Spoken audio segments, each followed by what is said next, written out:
એક જૈન ધર્મની વિભાવનામાં હું વાત કરવા ગયેલી. તમે વિચારો તો તમને સમજાય, ગીતાના 700 શ્લોક છે. એમાં એક પણ શ્લોકમાં હિન્દુ, સનાતન આવો કોઈ શબ્દ વાપરવામાં આવ્યો નથી. એને સ્વધર્મ કહ્યું. જેને કહ્યું, વેદવ્યાસે કહ્યું, કૃષ્ણએ કહ્યું, કૃષ્ણના મોઢે કેવડાવ્યું, જે રીતે તમારે એને મૂકવું. એને શું કહ્યું? સ્વધર્મે નિધનમ શ્રેયમ. હિન્દુ ધર્મે નિધનમ શ્રેયમ ના. એવી જ રીતે તમે જૈન જો નવકાર મંત્ર જે જાણતું હોય એને ખબર છે, નમો અરિહંતાણમ, નમો સિદ્ધાણમ, નમો આયર્યાણમ, નમો જૈન અરિહંતાણમ. કોઈ પણ અરિહંતને નમન છે, કોઈ પણ સિદ્ધને નમન છે. સર્વ લોકે સર્વ સાહુણમ, આખા લોકમાં બધા સાધુઓને નમન છે. ઇસ્લામે કહ્યું. કેટલા બધા, તમે કોઈ પણ ધર્મ ઉઠાવીને જુઓ તો એમાં લખ્યું છે કે તમે બીજાને ખુશ કરી શકો એ સૌથી સારો ધર્મ. તો જીવન જીવવાની જડીબુટ્ટી એવું જ્યારે કોઈ પૂછે ત્યારે મને એમ થાય કે તમારે લીધે કોઈ સ્માઇલ કરે છે, કોકને મજા આવે છે.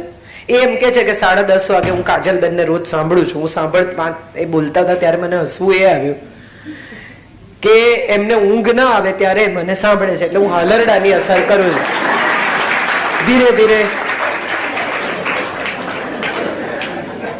એટલે આ હવે તમે પણ બધા સમજો કે ઊંઘની ગોળી નહીં લેતા, એ નુકસાન કરશે. ઇવેન્ચ્યુઅલી એની ટેવ પડશે.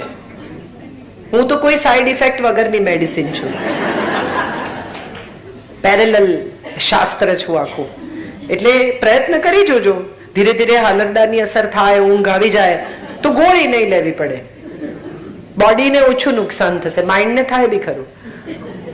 કદાચ સવારે ઉઠીને તમે એમ કહો કે ચલો આજે હું બ્રેકફાસ્ટ બનાવું, તો પત્નીને આઘાત લાગે કે થયું શું એમ. એક બેન સાયકેટ્રિસ્ટ પાસે ગયા અને એને કહ્યું કે મારે છૂટાછેડા, મારે નથી રહેવું, આ માણસ સાથે રહેવું જ નથી. એટલે કે પણ થયું શું? તો કે ઘરમાં કોઈ જાતનું કામ કરાવે નહીં, હાથ અડાડે નહીં, કોઈ આ બધું મારે જ કરવાનું, I can not leave with him. પછી બેનને બહાર બેસાડ્યા, ભાઈને અંદર બોલાવ્યા અને સાયકેટ્રિસ્ટે કહ્યું કે થોડી મદદ કરો યાર, તમને પ્રોબ્લેમ શું છે? આવી સાવ ફાલતુ વાતમાં છૂટાછેડા થઈ જશે તમારા. એટલે ભાઈ ઘરે ગયા, એમણે ખૂબ મનોમંથન કર્યું. બીજા દિવસે 4 વાગે ઘરે આવી ગયા ઓફિસથી, વાસણ ઘસી નાખ્યા, ઝાડુ પોતા કરી નાખ્યા, ઘર ચકાચક, પોતાનું કબાટ ગોઠવી દીધું. 3-4 કલાકમાં તો એમણે 30-40 દિવસની બધી ફરિયાદો મિટાવી દીધી. એટલે પત્ની આવ્યા ઓફિસથી ને એને જોયું ને એકદમ રડવા માંડ્યા અને ભેટી પડ્યા હસબન્ડને. એટલે હસબન્ડને કહ્યું કે શું થયું? તો કે તમારે આટલું સિરિયસલી લેવાની જરૂર નહોતી, એમ કે છૂટાછેડા પછી તમે કેવી રીતે રહેશો એની પ્રેક્ટિસ બી કરવા માંડ્યા.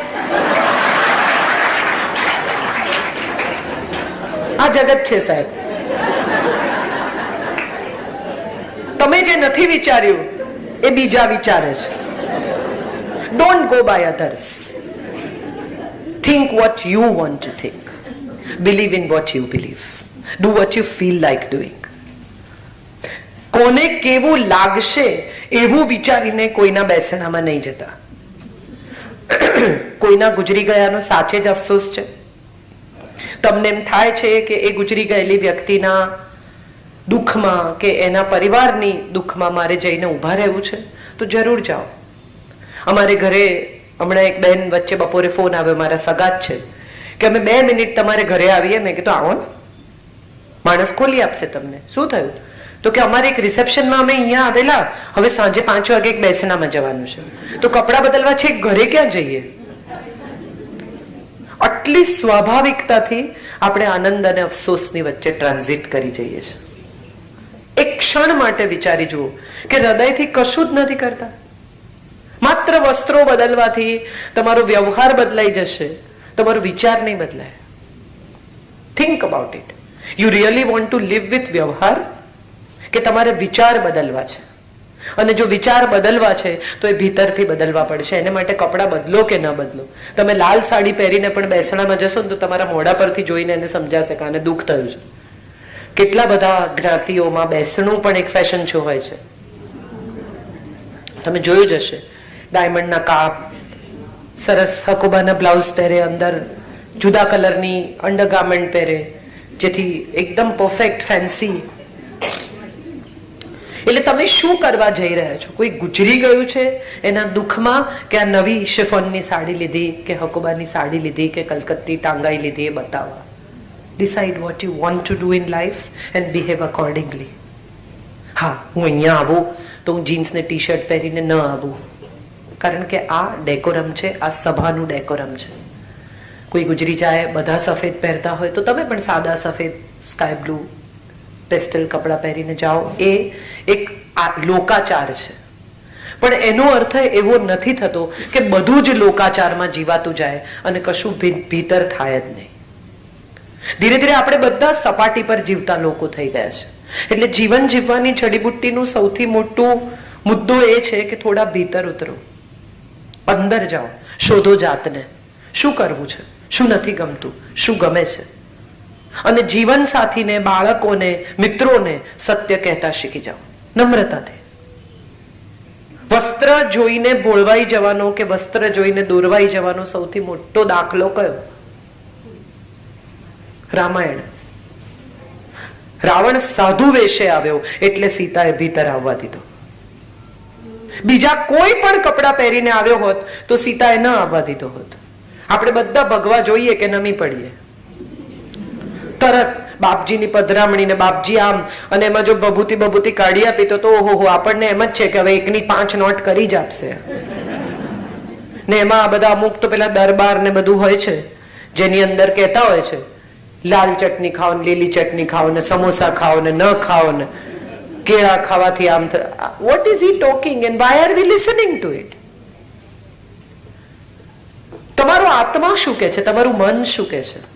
તમને શું લાગે છે? આવો સવાલ કદી કોઈ પોતાની જાતને પૂછતું જ નથી. જ્યોતિષ, બહુ મજાની વાત કરું તમને બહુ મજા આવશે. સવારે લોકો રાશિ ભવિષ્ય વાંચે, કચ્છક અને પઠણ, નયન. કંસ અને કૃષ્ણની રાશિ એક છે. રામ અને રાવણની રાશિ એક છે. શબરી અને શૂરપણખાની રાશિ એક છે. કઈ વાંચવાની રાશિ ભવિષ્ય? ચાલો. કંસમાં લખ્યું હોય કે તમારા કોઈક નિકટના સ્વજનથી તમને આજે ભય છે, અને કૃષ્ણમાં લખ્યું હોય કે આજે વિજય છે. આ બધા નંગ પહેરે. હમણાં કોકે મને મેસેજ મોકલ્યો છે, બહુ સુંદર મેસેજ છે અવિનાશભાઈ, કે તમે ગુરુનો નંગ ભલે પહેરો પણ કોઈ નંગને ગુરુ નહીં બનાવતા. મને એટલો બધો ગમ્યો આ મેસેજ, કે ગુરુનો નંગ ભલે પહેરો પણ કોઈ નંગને ગુરુ ના બનાવતા. તમે વિચારો, આપણે કેટલા બધા સ્વાર્થમાં ડૂબી ગયા છીએ કે આપણને એવું લાગે છે કે આવા કોઈ સાધુ મહાત્મા, જેમ મેં કહ્યું કે સુખી થવું હોય તો પ્રયત્ન કરવો પડશે, એમ શાંત થવું હોય તો પણ પ્રયત્ન કરવો પડશે. કથાઓ સાંભળવાથી, વાર્તાઓ સાંભળવાથી, પધરામણીઓ કરવાથી કઈ નહીં થાય. તમારે ઘરે કોઈની પધરામણી નહીં થઈ હોય પણ નાનકડું બાળક આનંદથી આવીને રમી જતું હશે ને, તો હું માનું છું કે એનાથી વધારે પીસ બીજો કોઈ છે નહીં. અમારા પડોશીનો એક દીકરો હતો, નાનકડો, બહુ જ નાનો, એટલે 2 વર્ષનો, 2.5 વર્ષનો. એની મેળે ટક બેલ સુધી પહોંચે નહીં. એ ગમે ત્યારે ઘરમાં દાખલ થાય, આંટો મારે, અને પછી અમારે ત્યાં ઉપર સાકર, ખડી સાકર હું વાપરું છું ચામાં ને એવી રીતે. એટલે એનું કનેક્શન એવું કે આ ખડી સાકર એ પ્રસાદ છે. એટલે ત્યાં બારણી પાસે ઉભો રહીને કે આશીર્વાદ આપો ને, એ પ્રસાદને આશીર્વાદ કે. એ ખડી સાકર એક આટલો પીસ ખાય, થોડી વાર અમારા ઘરમાં આંટા મારે ને જતો રહે. અને સાહેબ, એને કેવી સમજ છે જુઓ, કે એ અમારા ઘરમાં કોઈ મહેમાન હોય એની સાથે, એની સામે પણ ન જુએ. એને એટલું જ કનેક્શન જેટલા લોકો આ ઘરમાં ઓલરેડી રહે છે, એ સિવાયના લોકોની સામે ન જુએ. મારો દીકરો શરૂઆતમાં એને હેરાન કરતો હતો, એને ચીડવે ને, એને પજવે ને, એટલે એને એક દિવસ મને કહી દીધું કે ભાઈને કાઢી મૂકો, ભાઈ ગંદો. મજા, તમે જુઓ કેટલું ઇનોસન્સ છે. આ ક્લેરિટી, આ સ્પષ્ટતા, આ સ્વચ્છતા કયા સાધુમાં છે? મને બતાવો તો ખરા. બહુ સરસ હમણાં મોરારી બાપુએ એક લાઈન કહી, મને બહુ ગમી, કે બેન દીકરી જેની સામે નિસંકોચ બેસીને વાતો ના કરી શકે ને એને સાધુ કહેવાય જ નહીં. સવ્વ લોકે સવ્વ સાહુણ, સર્વલોકમાં સર્વ સાધુઓને મારા નમસ્કાર છે. સર્વલોકમાં એટલે સંસારમાં રહીને સાધુની જેમ જીવતા પણ. તમે કેવા કપડા, તમે જીન્સ ને ટી શર્ટ પહેરો છો એટલે તમે સાધુ નથી? તમે પરણેલા છો, તમારા 2-3 બાળકો છે, તમે પૈસા કમાઓ છો. શ્રીમદ રાજચંદ્ર હીરાનો વેપાર કરતા હતા, કબીર વણકર હતા. તમે વિચાર કરો કે કબીરના લગ્ન થયા એની પત્ની લાલી સાથે, અને એના પિતા, લાલીના પિતા કબીરના ગુરુ હતા. એને લાલીને વળાવી દીધી, વેલડું આવી ગયું અહીંયા ઝૂંપડા પાસે, ઉતારી દીધા ને ગયું વેલડું તો પાછું. ને લાલીએ તો જઈને જોયું ને એને કહ્યું કે અરે આવામાં રહેવાનું, રડવા લાગી. એટલે કબીરે એને કહ્યું કે ભાઈ આ જ છે મારી પાસે તો કે હું તો ગામના જમીનદારના દીકરાના પ્રેમમાં હતી ને કેવી સુખેથી રહી હોત ને મારા બાપની મતિ ભ્રષ્ટ થઈ ગઈ તે તારી જોડે બાંધી દીધી. ઘણા માજીઓ 75 વર્ષની ઉંમરે પણ એમ કે મને તો બહુ જ માગા આવતા હતા. એ માગા મોકલનારા મને 60% પહોંચી ગયા હોય તોય પણ હજી આપણે ભૂતકાળના અફસોસમાંથી નીકળી શકતા નથી. જે પસંદગી આપણે કરી કે કોઈ કે આપણા માટે કરી, એ પસંદગી સાથે સુખથી જીવવાને બદલે શું નથી મળ્યું એના અફસોસમાં વર્ષો વિતાવી નાખીએ છીએ. સ્કૂલમાં, કોલેજમાં બધાને એવું હોય, છેલ્લું પાનું સૌથી ક્રિએટિવ હોય. નોટબુકના છેલ્લા પાના પર હાર્ટ દોર્યા હોય, એમાંથી તીર પસાર થયા હોય, એની નીચે નામો બામો લખ્યા હોય, પિક્ચરના ગીતોની પંક્તિઓ લખી, બધું બધા કરી જ ચૂકે. એમાં કઈ એકબીજા સામે ના જુઓ, તમારી પણ વાત છે. હવે આ પરિસ્થિતિમાં બહુ આમ ઘટનાના નામે કશું થયું ના હોય, સાયકલની ચેન 1-2 વાર ઉતરી ગઈ હોય જાણી જોઈને, કે 1-2 વાર એમણે તમને જોયા હોય, 1-2 વાર તમે એમને જોયા હોય, ભર તડકામાં ઉભા રહીને પ્રતીક્ષા કરી હોય એના આવવા જવાની, અને પછી જ્યારે 2 પેક દારૂ પીએ કે મારો પહેલો પ્રેમ. અરે પ્રેમના નામે કશું થયું જ નથી ભાઈ. એને તો પૂછો કે તમને પ્રેમ હતો કે નહીં, પણ એવું કઈ હોય નહીં. પછી સ્કૂલ, હવે તો આ ફેસબુકે બધાને ભેગા કર્યા છે, એટલે સ્કૂલની એલ્યુમનાઈ હોય ને કોલેજની એલ્યુમનાઈ હોય ને પછી બધા ભેગા થવાના હોય, એટલે આખું ઇમોશન એ લેવલ પર હોય કે આવશે. એટલે આમ એકદમ સ્ત્રીઓ જે આજથી 20-25 વર્ષ પહેલા દેખાતી હોય એવી દેખાવાનો પ્રયત્ન કરે, ફેશિયલ કરાવે, વાળ કાળા કરે, અઠવાડિયામાં ઉતરે નહીં તો એમ કે થોડું તો ગયું જ છે. આ બધી સ્થિતિમાંથી પસાર થઈ અને પછી એલ્યુમનાઈની પાર્ટી હોય, બધા ભેગા થાય, અને આમ તમે જુઓ ને અને તમને તમારા સ્પાઉસ એટલા વાલા લાગે સાહેબ. તમને એમ થાય કે અરે યાર આની પાછળ મેં 20 વર્ષ બરબાદ કરી નાખ્યા. જેનો ફૂટબોલ જોવા તમે ક્લાસ છોડતા હતા એનું પેટ હવે ફૂટબોલ જેવું છે. It's all over. It doesn't stay. બાહ્ય દેખાવ સાથે જોડાયેલા સંબંધો બાહ્ય દેખાવ પર જ પતી જતા હોય છે. દુઃખની વાત એ છે કે આપણને બધાને એવી તો તરત ખબર પડી જાય છે કે ખરાબ માણસ મળ્યો છે, પણ સારો માણસ મળ્યો છે એની ખબર પડતા 20 વર્ષ નીકળી જાય છે. 20 long years and you realize that you love your spouse. How funny is it? How bad is it and how sad is it? કોઈને ચાહવા માટે કારણ જોઈએ ને, હું તો ત્યાંથી જ આખી વાતને તોડી પાડું.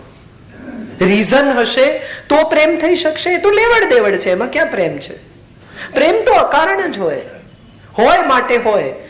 બહુ સુંદર મંગેશ પડગાંવકરની પંક્તિ મને ગમે છે કે પ્રેમ म्हणजे પ્રેમ असतं, आमचं आणि तुमचं सेम असतं. એમાં કઈ જુદું ના હોય, આમ જ હોય બધું. તો કબીરની પત્ની લાલી આવે છે, જુએ છે ઝૂંપડું, કે હું તો જમીનદારના પ્રેમમાં હતી, મને કાઢો અહીંથી, મારે નથી રહેવું તારી સાથે. એટલે કબીર કહે છે કે તને સ્વીકારશે, ચલ તને મૂકી આવું. એટલે લાલી ફરી રડે છે. કેમ હવે રડે છે? તો કે આ સરસ તૈયાર થયેલી હું, અને હવે તારે મને આવી રીતે વેલડું તો જતું રહ્યું ના, તો બધા ગંદા જંગલમાંથી મારે નથી આવું. કબીર કે બેસ જા મારા ખભે. એને ખભે બેસાડે છે, જંગલમાંથી પસાર થાય છે, અંધારું થઈ ગયું છે, પથ્થરની ઠોકર વાગે છે, કબીરનો નખ ઉખડી જાય છે, પણ લાલીને પડવા નથી દેતા. આમ આમ કરીને સેટલ કરે છે. લાલી ફરી રડે છે કે હવે નીચે ઉતાર. એટલે નીચે ઉતારે છે કે હવે નથી જવું.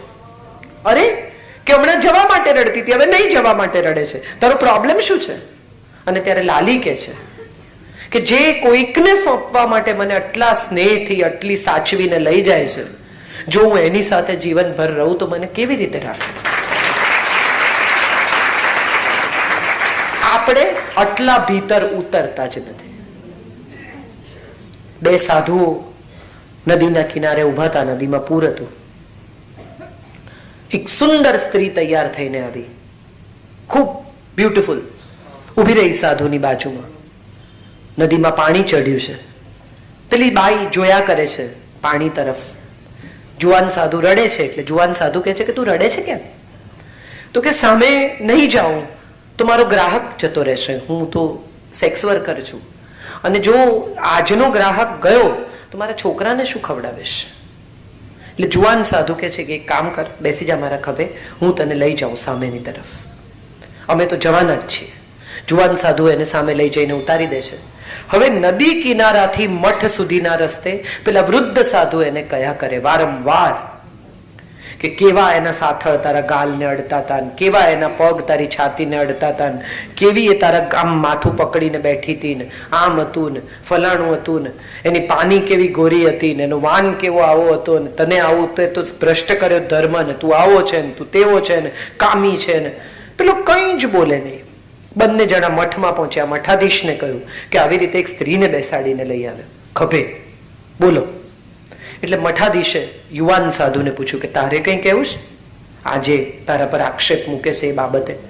એટલે યુવાન સાધુએ કહ્યું કે મેં તો નદી કિનારે જ ઉતારી દીધી, આણે હજી બેસાડી રાખી છે. વાર્તા આટલી જ આપણા બધાની. બોલનારા બોલીને જતા રહ્યા, કહેનારા કહીને જતા રહ્યા. જેને જે કરવાનું હતું એ બધું જ કરી નાખ્યું. આપણા ખભેથી હજી ઉતરતું નથી. તો જીવવાની ત્રીજી અને સૌથી મહત્વની વાત એ છે, ભૂલી જતા શીખી જાવ. Just simply forget. જે વસ્તુ તમારા કામની નથી એને ડિલીટ કરી નાખો. મારો એક સાયકેટ્રિસ્ટ ફ્રેન્ડ છે, એને હું કહું કે આ બધા આજકાલ ભૂલવાની બીમારી બહુ થાય છે, એવું કેમ? ત્યારે એને મને બહુ સરસ જવાબ આપ્યો કે મગજના જીબી તો નક્કી છે, તમે ખોટી ખોટી ફાઇલો બનાવીને ભરી રાખો ને એમાં હેંગ થઈ જાય છે. નકામી ફાઇલો ડિલીટ કરો, એમ્પ્ટી સ્પેસ ક્રિએટ કરો. બધી સ્ત્રીઓ માળિયા પરથી વસ્તુ ઉતારે દિવાળી આવે ને પછી નક્કી કરે કે આ વખતે મારે બધું નકામું કાઢી નાખવું છે. કાંઈ નકામું લાગે જ નહીં, બધું જ કામનું. પિત્તળના મોટા મોટા તપેલા ને મોટા મોટા ચમચા ને 6 ડઝન થાળીઓ ને, અને ઘરે હવે કોઈ આવતું નથી. આપણે સીધા બાર જમાડીએ છીએ, તેમ છતાં જોઈએ કોઈ આવે તો જોઈએ, પણ કોઈ આવતું નથી. તમે આવવા લાયક કઈ રાખ્યું જ નથી. એ આપણે ભૂલી જઈએ છીએ. મજાની વાત એ છે કે મનના માળિયામાં પણ બહુ બધું આવું ભરી રાખ્યું છે. કાઢી નાખો, ખાલી કરી નાખો. જે નકામું છે ને તમને એમ લાગે કે આની સાથે હવે મારાથી બીજું કંઈ થઈ શકે એમ નથી, એટલું ડિલીટ કરો. હમણાં એક બહુ સરસ કિસ્સો વાંચ્યો મેં. એક સ્ત્રીને સોરાયસિસ હતો કમરથી નીચે આખા ભાગમાં. વિશ્વભરની દવાઓ કરી પણ કંઈ મટે નહીં. આમ ખણે તો આટલી ચામડી પડે. ડોક્ટરે કહ્યું કે હવે મટશે નહીં, હવે તો મૃત્યુ જ છે, બીજું કંઈ નથી. પછી અમારા એક જાણીતા સાયકેટ્રિસ્ટ છે, સાયકોલોજિસ્ટ, એની પાસે આવી.